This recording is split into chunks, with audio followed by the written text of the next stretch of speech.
कांग्रेस समयानुकूल रूपान्तरणमा अग्रसर, उपसभापति Sharma. Shirish News, the daily diary of the Nepalese dream.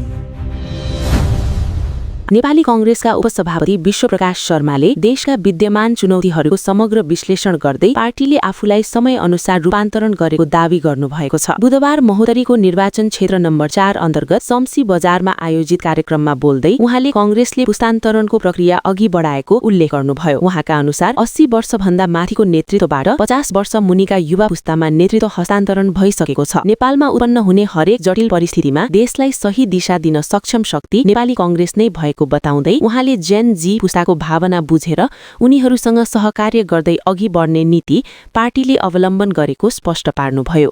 उपसभापति शर्माले आसन्न निर्वाचन फागुन 21 गते सम्पन्न हुने जानकारी दिँदै महोत्तरी क्षेत्र नम्बर 4 बाट कांग्रेसका उम्मेद्वार महेन्द्र राय यादवलाई मतदान गरी विजयी गराउन मतदातासँग आग्रह गर्नुभयो। कार्यक्रम अघि उहाँले शम्सी गाउँपालिका 6 स्थित शम्सी बजारमा रहेको शहीद शिवचन्द्र मिश्रको शालिगमा पुष्पमाला अर्पण गर्दै श्रद्धाञ्जली व्यक्त गर्नुभएको थियो। उक्त कार्यक्रममा नेपाली कांग्रेसका केन्द्रीय सदस्य तथा औरही नगरपालिकाका पूर्व नगर प्रमुख सुनिल कुमार यादवले उपसभापति शर्माको भ्रमणले जिल्लामा पार्टी संगठन थप सुदृढ भएको बताउनुभयो। उहाँले महोत्तरी 4 मा कांग्रेसप्रति जनसमर्थन बढ्दो क्रममा रहेको दावी गर्नुभयो।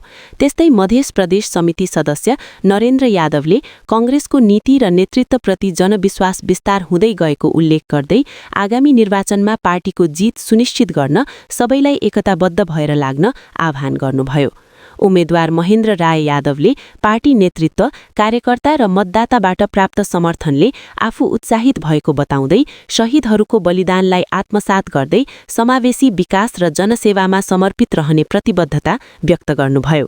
कार्यक्रममा विभिन्न नगरपालिका तथा गाउँपालिकाका सभापति, वडा सभापति, स्थानीय नेता कार्यकर्ता तथा सर्वसाधारणको उल्लेखनीय सहभागिता रहेको थियो।